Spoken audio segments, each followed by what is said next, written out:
shit. I've looked for a successful. Forget about your spirited debate. One successful. All right, guys. Wes Seth has is the about floor. to take control. SoundCloud for video editing purposes. Hey guys, what's up? I'm Wes Bennett. I think everyone's here been here at least once before, so you guys all see me. So we must be at the bottom because like this is a pretty low number. So, yeah? What do you think? Oh well, that brings me up. What do you guys think? Because the first thing we're going to start with is our consensus. We were wrong, right? So What was the number last time? the number last time was 53% bearish. No. What was the hard number for Bitcoin? It was, the hard number was like, 83. look it up on, it was 10.3. I'm looking at it. It was like 80, yeah, it's not much. It's not much difference. October 3rd, the price was about 8,100. Yeah. Wow, I didn't even know that was wrong. Okay, yeah, cool. Yeah, It's we just were that one wrong day. again. It's back up. Which, you know, as, you know, you've all seen the exercise before, at least one. I'm basically building up a data set for statistics. We are 83% wrong. I love how you chose green. I got an observation. Okay, Green what? for wrong is awesome. The more wrong we are, the bigger the move. The bigger the wrong move is. No, because Yeah, here yeah. we Very the data were almost meeting. split. That's an anomaly. 27. Well, with only 6 data points, you can't really say what's an anomaly. So, all right, let's make another data point. Let's make Hey, another you know data what? I'm point. very actually proud of ourselves for having one. Bullish. Pretty Bullish. close to- Okay, so okay, well, first of all, what's the price today? What's the price? Okay, the price right now, 8,600. yeah, this exact moment is 86.38. 86.38. Okay. That's on, well, it's close. All right. Bullish. One for bullish. Is this until we meet again? Yeah. Until we meet. Typically 1 month to 5 Typically weeks. 1 month. We were close. Shit, okay, I'm gonna go bullish. Bullish. Okay. In the week, I'm bearish, but. I'm bearish. Bearish. Okay.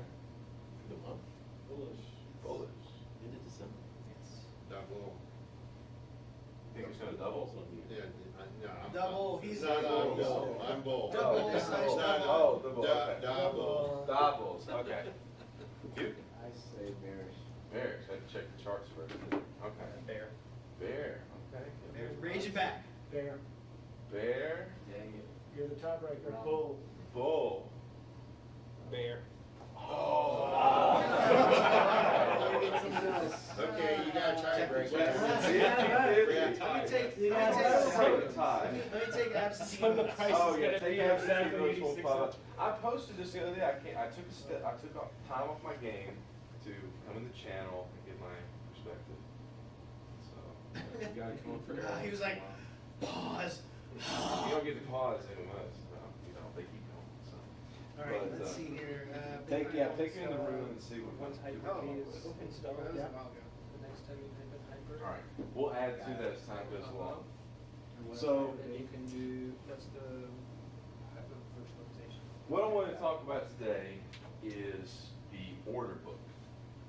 Okay, if you guys on an exchange, everybody who has not traded before on an exchange. Okay, have you ever traded any financial instrument?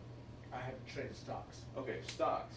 Did you remember seeing like a detailed, like either a layer 2 or the order book for the stocks you were trading, or you just do it through a platform? Something kind of like this, where it shows like this. So same thing. Okay. They use this on. This is how financial markets work. Okay. Okay. So for those of you that don't know, an order book is basically the list of orders the buyers sell, and these are the ones that are publicly available. They show up. They publish them. You can access them anywhere. These are just 2 I pulled from different exchanges. Some may be side by side. Some may be top to bottom. I'm going to basically break this down and make it a little less confusing. Show not only just the theory behind it, because I think it's really helpful as traders to understand how markets work, but also a little bit more of an actionable side of things, like how you can actually use this to your advantage. Okay? So there's lots of different kinds of orders. We're only going to talk about 3 different kinds. There's limit orders, market orders, and stop market orders. Now there's more stop limit orders, and there's blah, blah, blah. There's lots of other things, but these are the 3 that are going to be the ones that most people use. All right? So basically, is this Greek to anybody, or have you guys all used kind of limit orders in your trade before? Yeah. Is this new to you? No, Yeah, so most people that have been trading, you've taken the time to like understand what a limit order is, a stop order is, because if you put on a trade, you should have a stop loss in there, which is basically the stop market, because it's gonna execute right when you do it. Yeah. Okay, so we all kind of know what it is. So let's take that order book and let's simplify it down a little bit, all right? I'm gonna put the orders to buy on the left, and I'll put the orders to sell on the right. Now what you'll see is that it kind of makes a cascade, like 8,500, there's 250 units. 8,400, there's 600 units, and so on going down. And in this little middle part in here where there's no trading going on, now obviously it's gonna be a lot closer than 85 and 87, but that's gonna be the spread.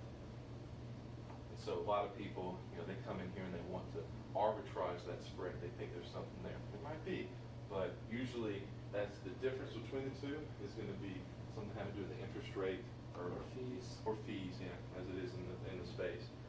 So that's just what you need to understand. Or it also, spread will show up when there's really fast movement, right? Yeah, because where there's an yeah. arbitrage and the ability to push enough, funnel enough orders through in a set amount of time, like in a short time period, like within a second, if everyone's trying to throw orders at once. guess what? Yeah. I made a cartoon for that. Not a cartoon, but animation. You're gonna see. Sweet. Yeah, okay. So, any questions about this? Is this simplified enough so that you kind of understand what a market order looks like and what's going on? Okay? All right. So, I'm feeling like this might be actually some review of something, but maybe. All right, so what you see is basically this. Like if you're looking at a chart, you got all this past price data, but what you're looking at right now is this going on. The order book is now reflective of just this price right here. You don't even really need to consider the rest of the chart. That's just historical data. But throughout time, this is what the market structure looks like at this moment, at this price right here. This is probably like 8,600, which, yeah, it's close to base what we were doing. That's why I made a presentation off these numbers. So at any given time when you have the price like that, you're going to have orders going up and down in the book. It's people that want to sell it at these different prices and people that want to buy it at those different prices. Okay? That price is the spread. So say you're a trader and you see a level either when you're trading or that's where Is that cross US? is. No, that's actually not me. That is totally from a Google stock image. It actually looks like a friend of mine, but see, he's got drums in the background. He's a cool trader. Yeah, but he's making it. The point is, he's been very decisive when he's looking at the charts, and he wants to buy 1,000 units of whatever the coin or something may be at 82.50. So. Whale. He's a whale. Yeah, he wants to buy 1,000. Well, this is probably a shit coin. Okay. $8 He's probably buying a shit coin. He's probably, the order he's doing. Oh, yeah, I guess that is Bitcoin numbers. Yeah. Okay. Well, he's a whale. He's a whale that plays the drums.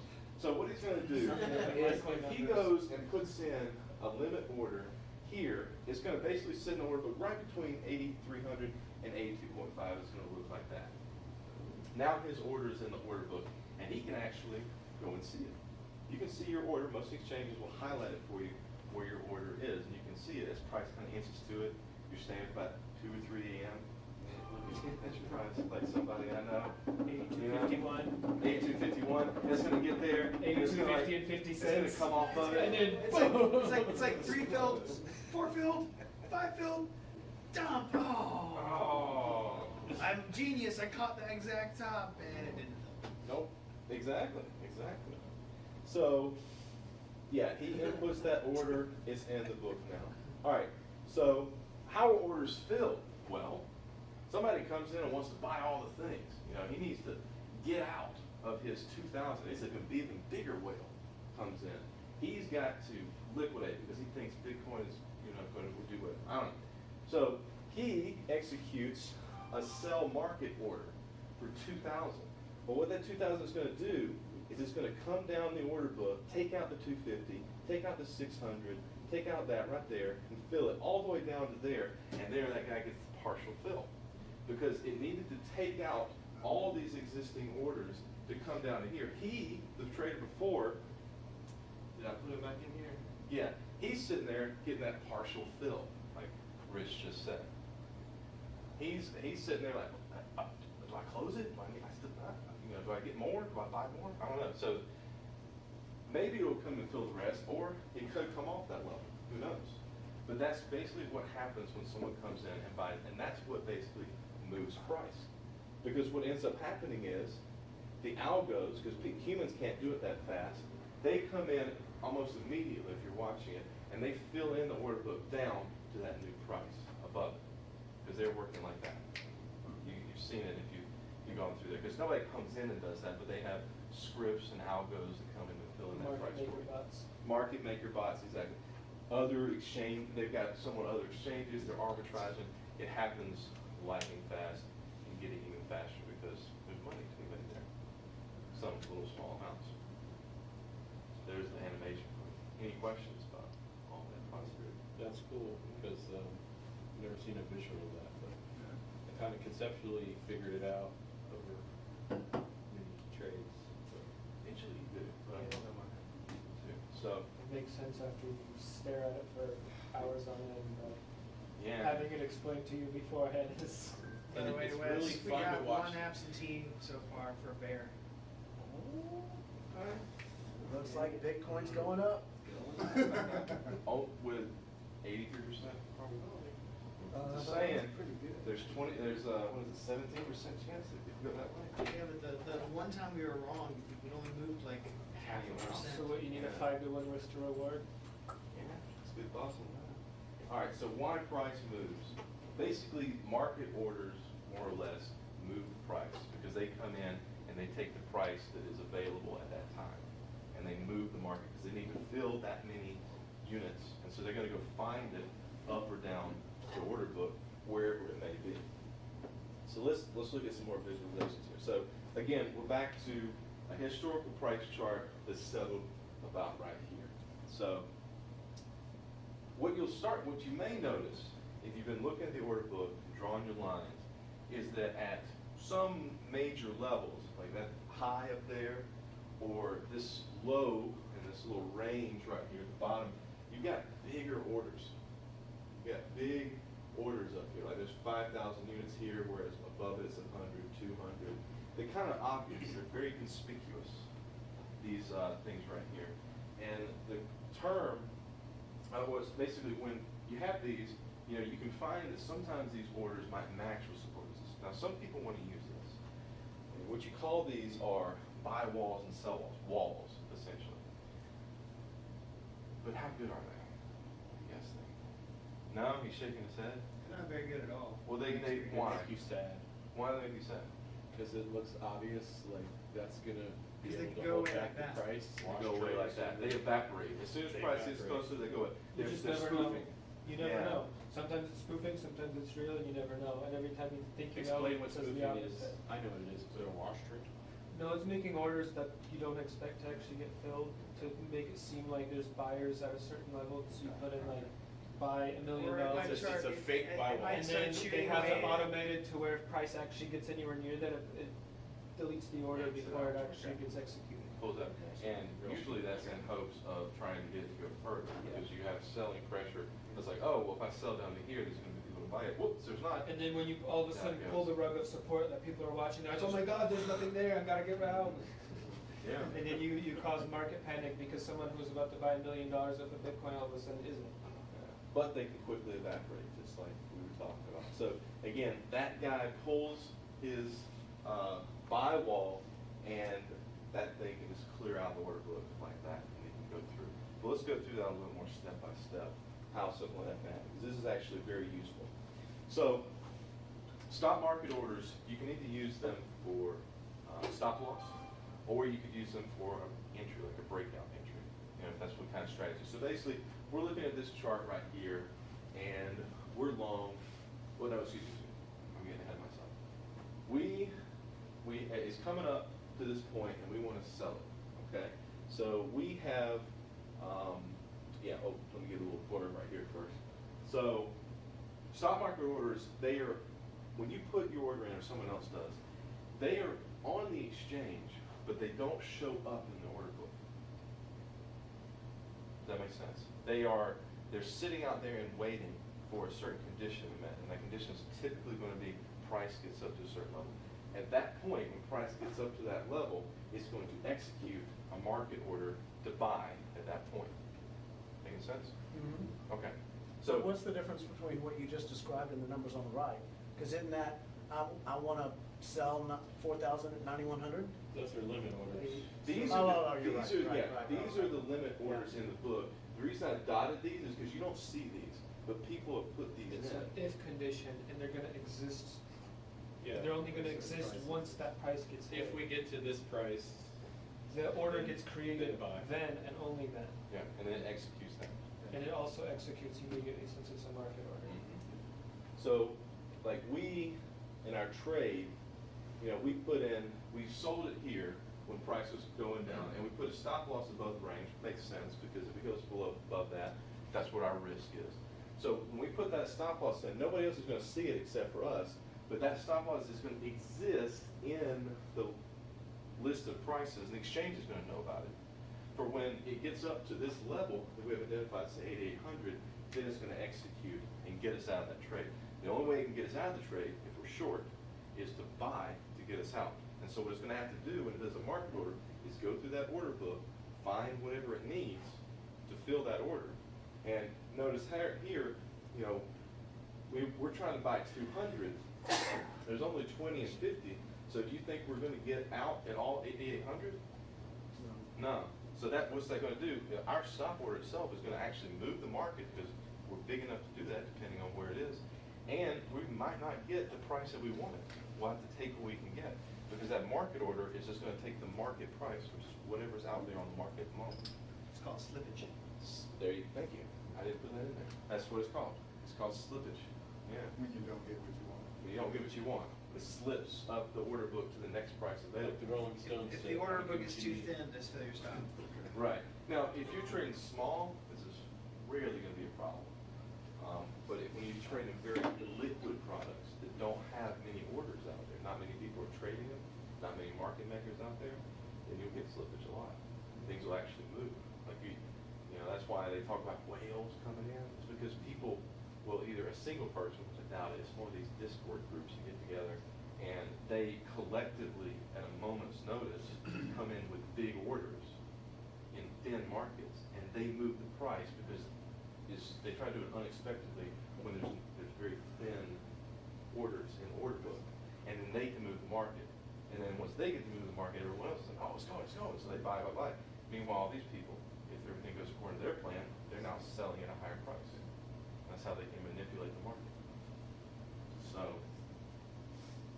So when this goes up to this level, at this point, we hit our if condition, and that market order is going to execute. It's going to go away, and we're going to have to buy up as much as we can. Now, we've already bought up, about 75 worth there, and we're going to hit this next order. And now this next order, which is going to come in after ours, will get filled first. But it's also going to go up as well.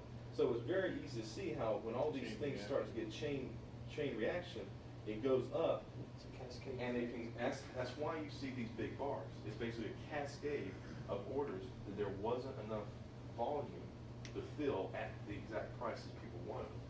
And it just keeps going up, and up, or And down, down, down. market orders, when they hit order books that are being taken out too fast, then you get And on massive movements with lower volume. and on BitMEX. And sometimes you can see a big bar movement, and then you look at the volume, and it's like a third of the size of like a big volume bar that didn't really move price. And on platforms like BitMEX and Bitfinex, where you're using leverage, it can be involuntary. Yeah. Right, that's another thing. Right. When you have a leverage Liquidations. position Yeah. and you run it, or with anything, stock markets, if you're on leverage too, Margin. if they force you to liquidate, like if It's a say market the order. market is crashing, back in 2008, there's a lot of things like that where people were getting liquidated. I mean, it happens all the time. And these brokerages, to not take any risk on themselves, they will just liquidate whatever you have on your account, and it'll be whatever price is out there. So if the market's taken, you definitely don't want to sell at a lower price than you would have to, but they force you to, and you just take what you can get, and it can be quite a disaster. Sometimes it gets so extreme that if it was actually executed at a market order, it would literally clear out all the way down to zero. So most exchanges have liquidation bots that control the a liquidation. And one time OK Coin had about a $40 million short liquidation. No, a long liquidation. And it was on the order books for weeks because the price went down, it blew past his liquidation point, and so they didn't want to eat the difference. So they just set it as a limit order up there, and then price wiggled around, and it took forever before that, it was like at least 2 weeks of a liquidation. So that's where the It was- term flash crash came from, right? Right, so then they started creating these limit order liquidations that can be liquidating somebody for a week. And well, On credit. another way they fix this is Yeah. they have pools where people already have the Bitcoins, or they take it from people that have existing positions already that are leveraged as well. So basically, instead of having all this exposure out there, but that's getting more complicated. Yeah. Here's food for thought. We're talking about liquidations going to crazy prices like this. Is this sometimes kind of cool to have a, what do we call it, a YOLO order out there? You know what a YOLO order is? Yes. Yeah, It's but very you're not. cool. So a YOLO order, as we Or say. a fat finger order. That too. Well, it's basically the same It's thing. like, it's like Somebody- saying, I want to yeah. buy Bitcoin at $7,000 right now. Two I'm gonna things. toss out Okay, an order. fat finger, someone puts in an extra zero on how much they want to buy, and they do something like this, and it goes up crazy, okay? You could have an order out here at like $99.99 or something like that, and then it could come up and, tap it. Basically, if Bitcoin is trading at 86.38 right now, what if you put an order out there for like $2,000, and you let it sit? A buy limit. Would you buy Bitcoin at $2,000 today? Yeah. Yeah. Okay. Why don't you just put an order out there for it and forget about it? Let's see. Why not? What I mean? It's highly unlikely, but. Go back and look. Go back and look It's a at- lottery ticket that Go back doesn't and look cost at you the chart anything. at some of these flash crashes and stuff. I mean, no one expects these things to happen, do they? I mean, I didn't expect us to have a $2,000 candle the other day. What did we get down to back in last year? What was it? 3,100. 3,000, and it was trading at what, like 6,000 before that? What if somebody had, when it was trading at 6,000, put something at half what it was, and then gone away for 3 months? They would come back with what? Bitcoin. At 3,000. Now, you're going to trade at that point. You're hoping it doesn't go down more. But whoops, look what I have now. And at that point, if it's gone down that much, people were doing one of two things. They're either hodling or panickers have already gotten out. At that point, you only have the strong hands. The weak hands are gone. Think about that. So, little recap. We can look at the order book to find the levels, but they go away. I don't know if that's going to be that good or not. But understanding it, we can understand why price breaks out, how it moves the way it does, and do the YOLO order thing. So, yeah, that's what I got for you. I didn't know if you wanted to talk about any positions, but it sounds like you guys have a pretty good grasp on it. Cool. Awesome. Let's look at a chart for something then.